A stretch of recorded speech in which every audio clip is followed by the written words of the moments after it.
அனைவருக்கும் வணக்கம். சற்று முன் வெளியான முக்கிய அறிவிப்பின்படி மத்திய அரசு ஊழியர்களுக்கான 8வது சம்பள கமிஷன் குறித்து தற்போது முக்கியமான மகிழ்ச்சியான அறிவிப்பு ஒன்று வெளியாகியுள்ளது. இதை பத்தி நம்ம வீடியோல பார்க்க போறோம். வீடியோவே கிடைச்சிருக்கும், ஸ்கிப் பண்ணாம பாருங்க. வீடியோக்குள்ள போறதுக்கு முன்னாடி இந்த வீடியோக்கு லைக் பட்டன் பிரஸ் பண்ணிக்கோங்க. இப்போ அந்த சேனலுக்கு ஃபர்ஸ்ட் டைம் இருக்குன்னா சப்ஸ்கிரைப் பட்டன் பிரஸ் பண்ணிக்கோங்க. அப்படியே பக்கத்துல இருக்கக்கூடிய பெல் ஐகான் பிரஸ் பண்ணிக்கோங்க. வாங்க வீடியோக்குள்ள போகலாம். மத்திய அரசு ஊழியர்களின் 8வது சம்பள கமிஷன் குறித்து மகிழ்ச்சியான செய்தி ஒன்று வெளியாகியுள்ளது.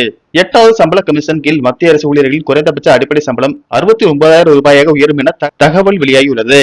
அதன்படி பிக் பேன் ஃபேக்டர் 3.833 நிர்ணயம் செய்யப்பட உள்ளதாக கூறப்படுகிறது. மத்திய அரசு ஊழியர்கள் மற்றும் ஊழியர்கள் தரப்பில் கூறுகையில், தற்போது சந்தையில் நிலவும் விலைவாசி லைவிங் எக்ஸ்பென்சஸ் அடிப்படையில் தான் இத்தகைய பிக் பேன் ஃபேக்டரை கேட்பதாக தெரிவித்துள்ளனர்.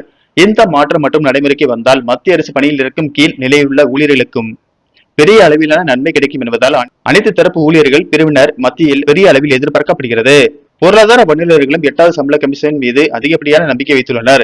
அரசு ஊழியர்களின் சம்பளம் உயர்த்தப்பட்டால் நாட்டின் பெரும்பகுதி குடும்பத்தினரிடம் கூடுதலான நிதி புழக்கம் கிடைக்கும். இது நுகர்வோர் சந்தையில் புதிய பலமாக மாறும். வர்த்தகம் அதிகரிக்கும் என கணிக்கப்படுகிறது.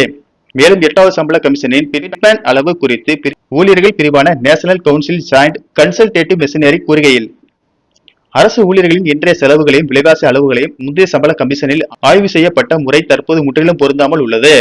எனவே 8வது சம்பள கமிஷனில் இதற்கு தீர்வு காணவும் அரசு ஊழியர்கள் வருவாய் இழப்பை ஈடு செய்ய பிட் பேன் ஃபேக்டர் 3.833 ஆகவும் பரிந்துரை செய்யப்பட்டு உள்ள புதிய கணக்கீட்டு முறையை அரசு செயல்படுத்த வேண்டும் என தெரிவித்துள்ளது.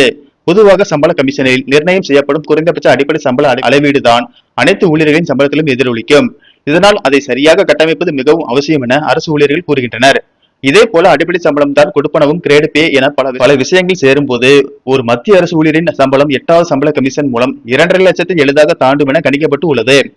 மேலும் 8வது சம்பள கமிஷனில் முக்கியமான அளவுகள் முன்வைக்கப்பட்டு உள்ளது.